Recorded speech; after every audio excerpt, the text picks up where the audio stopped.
Comment donc pourrons-nous réellement déloger l'ennemi, Satan, saper son emprise, pour le détruire efficacement? C'est une très grande question. Nous n'allons pas défaire l'ennemi par le moyen de grandes organisations, ni avec l'aide des mouvements religieux. Il s'introduira bientôt dans ces choses et les tournera à son propre avantage. Nous n'allons pas le faire avec ce qui peut être dit ici. Nous allons détruire l'ennemi efficacement et établir la souveraineté du Seigneur Jésus dans le royaume de l'ennemi, seulement en saisissant pleinement la personne du Seigneur Jésus.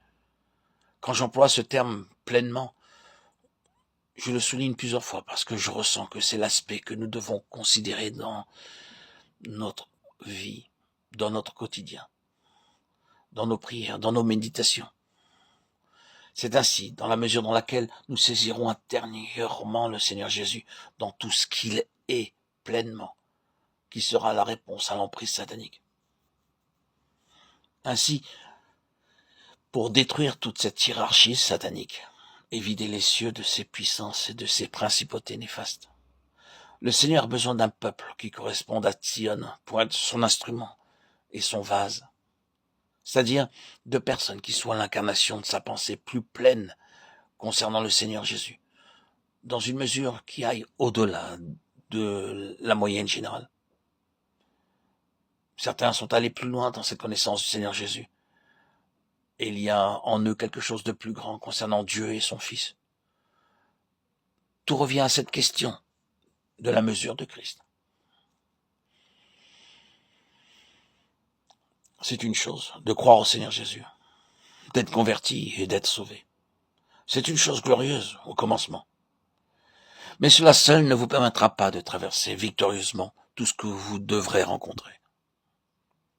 Si vous êtes réellement placé dans les mains du Seigneur, il vous montrera qu'en raison d'un besoin intérieur, vous aspirerez à connaître son Fils de plus en plus. Le cours normal d'une véritable vie chrétienne gouvernée par le Saint-Esprit sera de parvenir à un accroissement constant de Christ, à une découverte croissante de Christ. Car en fin de compte, l'avant-garde de l'Église, le fer de lance de l'Israël spirituel, ouvrira la voie pour l'Église dans les lieux célestes pour gouverner avec Christ. Et ce sera par le moyen d'un peuple qui aura été forgé en Christ, très profondément, et dans lequel Christ aura pénétré très profondément. C'est une nécessité pour le Seigneur. Dans l'Écriture, il y a un principe qui se rencontre de multiples fois.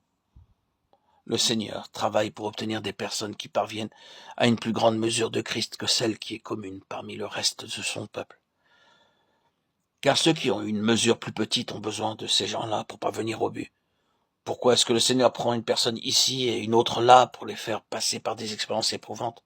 Pourquoi est-ce qu'il ne permet pas que certains de ses enfants aient une marche facile et qu'ils soient satisfaits et heureux avec les choses élémentaires? Pourquoi est-ce qu'il les maintient souvent en mouvement, ne permettant jamais qu'ils s'installent ici-bas? Pourquoi est-ce qu'il les fait passer par des expériences spirituelles peu ordinaires et inhabituelles, alors que des multitudes de chrétiens, eux, ne les rencontrent pas? Pourquoi tout cela? Pour le besoin des autres, c'est tout.